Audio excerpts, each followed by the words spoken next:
नमस्कार. जगाला हादरवून सोडणारे एक प्रकरण जगाच्या वेशीवर आणण्याचं काम एका महिला पत्रकारानं केलं होतं. जग सगळं ढवळून निघालं.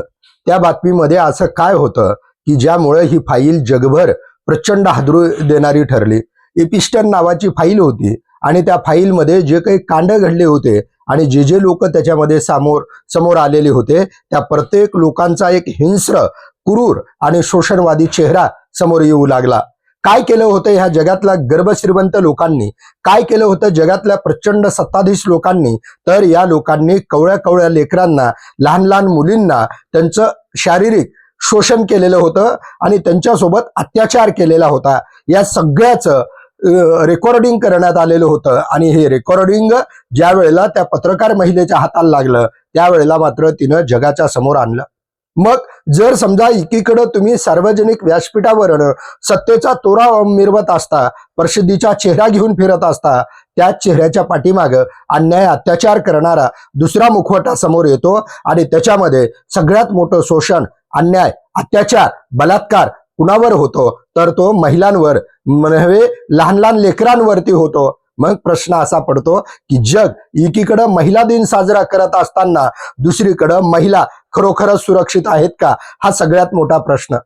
नुकतंच आशिया खंडामध्ये इराण नावाच्या भूभागावर किंवा आशिया खंडातल्या महत्वाच्या भूभागावर युद्ध सुरू झालेलं आहे.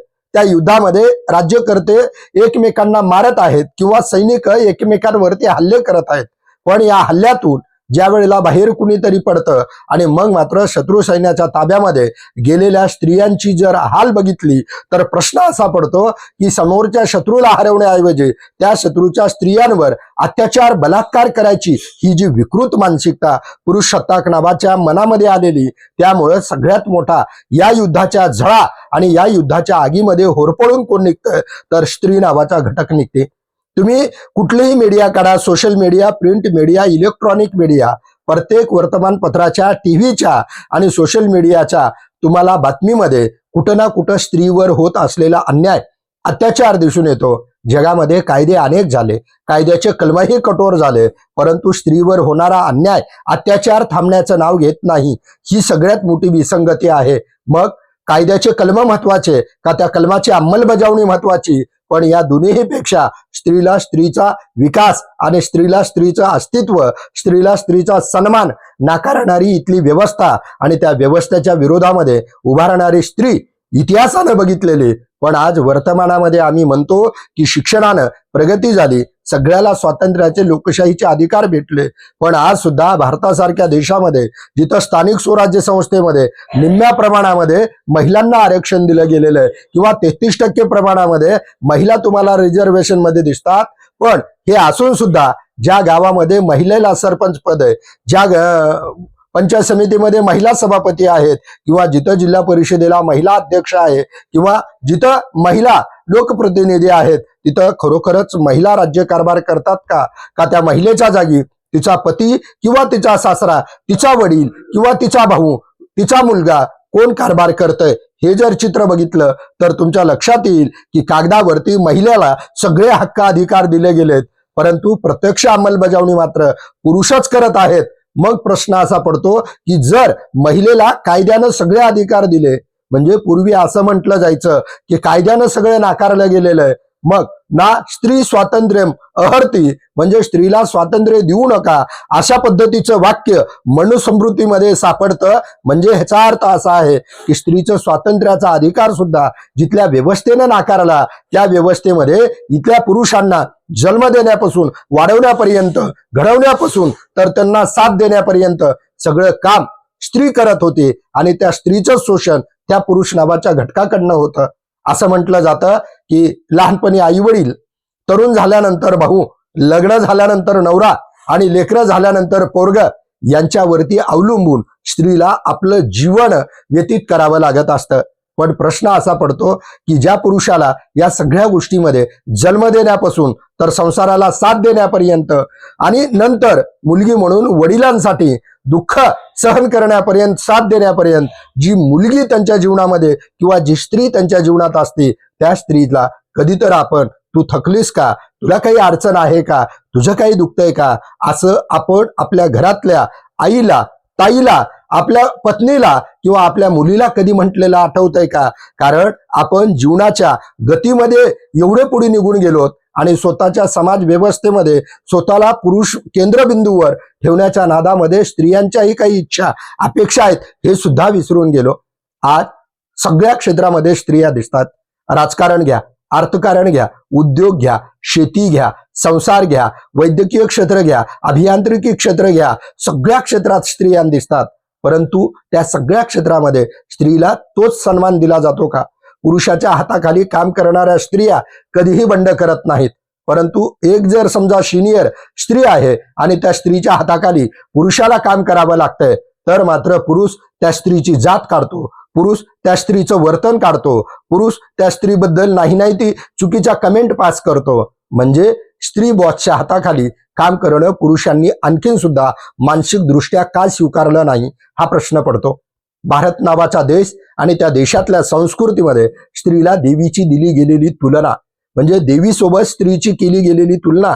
मग एवढं जर असेल तर मग या देशामध्ये सती प्रथा किंवा विधवा पुनर्विवाह अशा सारख्या कुप्रथा होत्या आणि त्या प्रथा बंद करण्यासाठी संघर्ष करावा लागत असेल तर आजची व्यवस्था आणि त्या काळातली व्यवस्था तुलना केली तर लक्षात येईल की आज सुद्धा हुंडाबळी होतो. आज सुद्धा सासू सुनाच्या छळामध्ये सुनाला कुठंतरी त्रास होतो किंवा आज सुद्धा पती पत्नीमध्ये पत्नीच्या चारित्र्यावर संशय घेतला गेला म्हणून त्या पत्नीला स्वतःची जीवनयात्रा संपावी लागत असते.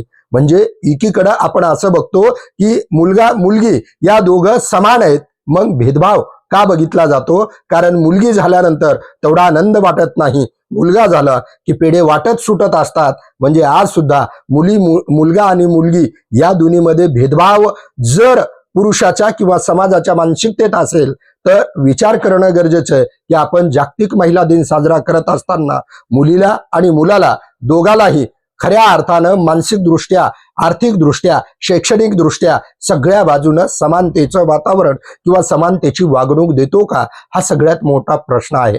आपण जेव्हा इतिहासाचे पानं चाळतो तेव्हा कळतं की सीता ही एवढी सामर्थ्यवान होती की सीतेच्या स्वयंवरामध्ये सीतेला जिंकण्यासाठी जे धनुष्य मोडायचं होतं ते धनुष्य सीता लहानपणी वडत होती. म्हणून तिच्या वडिलांनी म्हणजे जनकांनी ते धनुष्य जो मोडेल किंवा जो तो धनुष्य वापरेल त्यालाच माझी मुलगी दिली जाईल. म्हणजे सीतेमध्ये एवढं सामर्थ्य होतं.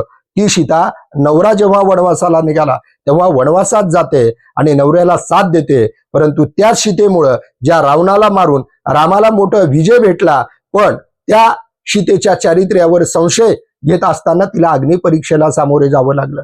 एवढंच नाही तर जेव्हा अयोध्येत परत आल्यानंतर इथं राज्य व्यवस्थित चालू होतं आणि सगळा राज्य कारभार चांगला चालू आहे आणि त्याच वेळेला रामाला कळतं की आपल्या राज्यामध्ये एक व्यक्ती असा आहे धोबी की तो असं म्हणतो आपल्या बायकोला की बायको रात्रभर घरी नव्हती आणि नंतर आल्यानंतर तिला तो म्हणतो तू कुठं गेली होती सांग, माझ्या घराला यायचं नाही. त्यावेळेला त्याच्या बायकोनं त्याला म्हटलं होतं, बघा या नगराचा राजा राम 6 महिने जरी समजा बायको रावणाच्या दरबारात किंवा रावणाच्या लंकेत होती तरी सुद्धा तिला नांदवतो आणि तुम्ही म्हणलं की माझ्यावर शंका घेता. त्यावेळेला तो म्हणतो मी काय राम नाही की लोकाच्या नगरामध्ये लोकाच्या घरात राहिलेली बायको नांदवायला. तो शब्द काढावर येतो आणि रामाला जनतेच्या मनामध्ये शंका राहू नयेत म्हणून परत एकदा बायकोला वनवासाला पाठवावं लागतं. म्हणजे इथली मानसिकता कशी आहे? इथली मानसिकता स्त्रीच्या सन्मानाला किंवा स्त्रीच्या त्यागाला प्रतिष्ठा न देणारी मानसिकता. म्हणजे एकीकडे द्रुपदी म्हणून द्रुपदीसाठी कुरुक्षेत्रावर लढणारे तिचे नवरे बघितल्यानंतर फक्त तिच्या पदराला हात घातला म्हणून दुर्योधन आणि दुःशासन याच्या सहित सगळ्या कौरवाची फळीच्या फळी उद्ध्वस्त केली गेली. म्हणजे कृष्णाला कुणाची प्रतिष्ठा महत्वाची होती तर द्रौपदीची महत्वाची होती. म्हणजे तुम्ही रामायण आणि महाभारत या दोन्ही ग्रंथाचा समाजावर एवढा पगडा आहे त्याचं कारणच एवढं आहे की स्त्रीचं जर अपहरण केला, रावण किती शक्तिशाली यापेक्षा वनवासामध्ये असलेल्या रामानं त्याला मारलं किंवा द्रुपदीचं वस्त्रहरण केलं म्हणून कौरवाला संपवलं गेलं. म्हणजे स्त्रीसाठी इथं युद्ध झालेले आहेत. म्हणजे स्त्रीच्या स्वातंत्र्याची किंमत इथं प्रत्येक वेळेला आम्ही मोजलेली. म्हणजे स्त्रीचा सन्मान, स्त्रीची प्रतिष्ठा एकीकडे महत्वाची आहे आणि त्याच वेळेला आपण त्यातून अर्थबोध काय घेतो हे कळणं महत्वाचं आहे. आजची जर परिस्थिती बघितली तर आज ग्रामीण भागामध्ये कित्येक मुलं शेकडोच्या शेकडो दिसतील त्यांना मुलगी भेटत नाही. मुलगी भेटत नाही ही आजची अडचण नाही, पण मुलीला ग्रामीण भागामध्ये लग्न करायचं नाही, मुलीला नवरा नोकरदार पाहिजे, त्याचे आई वडील त्याचे बहीण भाऊ नको आहेत.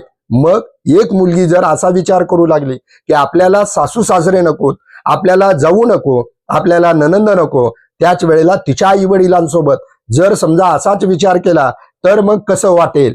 म्हणजे एकीकडं आपण म्हणतो की सगळ्या गोष्टीमध्ये सहनशील, सामर्थ्यवान किंवा या सगळ्या प्रक्रियेमध्ये संयम असलेला घटक कुठला, तर स्त्रीचाच घटक आहे. दुसऱ्याच वेळेला संयुक्त कुटुंब पद्धतीपासून विभक्त कुटुंब पद्धतीपर्यंत गेलेल्या समाज व्यवस्थेमध्ये सगळ्यात मोठे कारण करणारा घटक कोण, स्त्रीच आहे.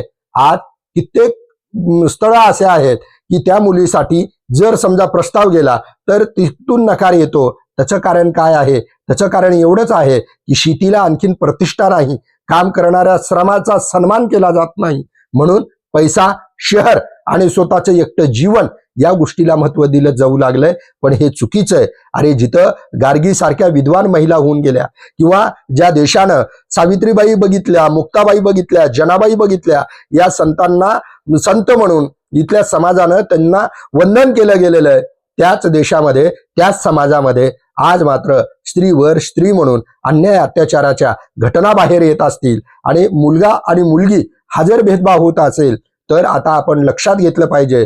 जिजाबाईंनं जे कार्य केलं ते कार्य म्हणून राजमाता जिजाऊ महान होत्या, पण जिजाऊच्या संस्कारावर पुढे आलेले पुरुषांसाठी आणि सगळ्यांसाठी एक आदर्श विचार मांडणारे छत्रपती शिवाजी महाराज महान होते. महात्मा फुलेंनी इथं कार्य केलं, महात्मा फुले महान होते. महात्मा फुलेंना साथ देणाऱ्या सावित्रीबाई ह्या सुद्धा तेवढ्याच महान होत्या. कर्मवीर भाऊराव पाटलांनी इथं शिक्षणाचे मळे उभा करून माळ रानावरती शिक्षणाची गंगा आणली. त्यांना साथ देणारी लक्ष्मीबाई तेवढीच महत्वाची होती. बाबासाहेब आंबेडकर जेवढे महत्वाचे होते तेवढे त्यांना साथ देणाऱ्या रमाई महत्वाच्या होत्या.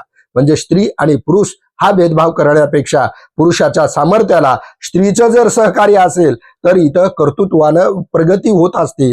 म्हणून तो समाज, ते राष्ट्र पुढे जात असतं ज्या राष्ट्रामध्ये स्त्रीचा सन्मान आणि तिच्यासोबत भेदभाव, विषमतापूर्ण, अन्यायपूर्ण वागणूक नाकारली जात असते. म्हणूनच की काय 1400 वर्ष तपश्चर्या असलेल्या चांगदेवाला सुद्धा चांगा कोराती कोरा म्हणणाऱ्या मुक्ताईला त्यांनी गुरु करून घेतलं होतं. चिमुरडी मुक्ताईचं वयच किती होतं, पण त्याच्यापेक्षाही तिच्याकडे असलेलं शहाणपण महत्वाचं होतं. म्हणून जगामध्ये ज्ञानाला, गुणाला, चारित्र्याला आणि सगळ्यात महत्वाचं त्यांच्या जबाबदारीला किंमत दिली गेली पाहिजे. एक व्यवस्था होती ज्या व्यवस्थेमध्ये स्त्रीचा अधिकार नाकारला गेला. आज युरोपमध्ये आपण म्हणतो की स्त्रिया सर्वात जास्त सुरक्षित आहेत, पण तुमच्या माहितीसाठी एक शेवटचा मुद्दा सांगतो की युरोपमध्ये सुद्धा इंग्लंड सारख्या, फ्रान्स सारख्या देशामध्ये महिलांना मतदानाचा अधिकार नाकारला गेला होता. तिथं निवडणुका होत होत्या पण महिला त्याच्यामध्ये मतदानात भाग घेत नव्हत्या. त्याच्यासाठी खूप मोठा संघर्ष करावा लागला आणि तेव्हा जाऊन कुठंतरी त्यांच्या राजकीय नेत्यांनी ठरवलं की देऊ. पण भारतात तसं नाही. या देशामध्ये राज्यघटनेची जेव्हापासून अंमलबजावणी सुरू झाली त्या दिवसापासून स्त्रीला स्वातंत्र्याचा अधिकार दिला गेलेला आहे. पण ते स्वातंत्र्य जबाबदारीनं आपल्याला वापरता आलं पाहिजे आणि ही जबाबदारी या महिला दिनानिमित्त प्रत्येक स्त्रिया तेवढ्याच सक्षमतेनं पार पाडतील. शेवटी सर्व मंगल्ये मांगल्ये शिवे सर्वार्थ साधिके शरण्ये त्र्यंबके गौरी नारायणी नमस्तुते. म्हणजे एकीकडे आपण देवीचा दर्जा देणाऱ्या स्त्रीला आज तेवढीच प्रतिष्ठा द्यावी आणि मुलगा आणि मुलगी हा जो भेदभाव आहे तो भेदभाव संपला जावा एवढंच सांगतो. विचार आवडले असतील तर चॅनल लाईक, शेअर आणि सबस्क्राईब करा.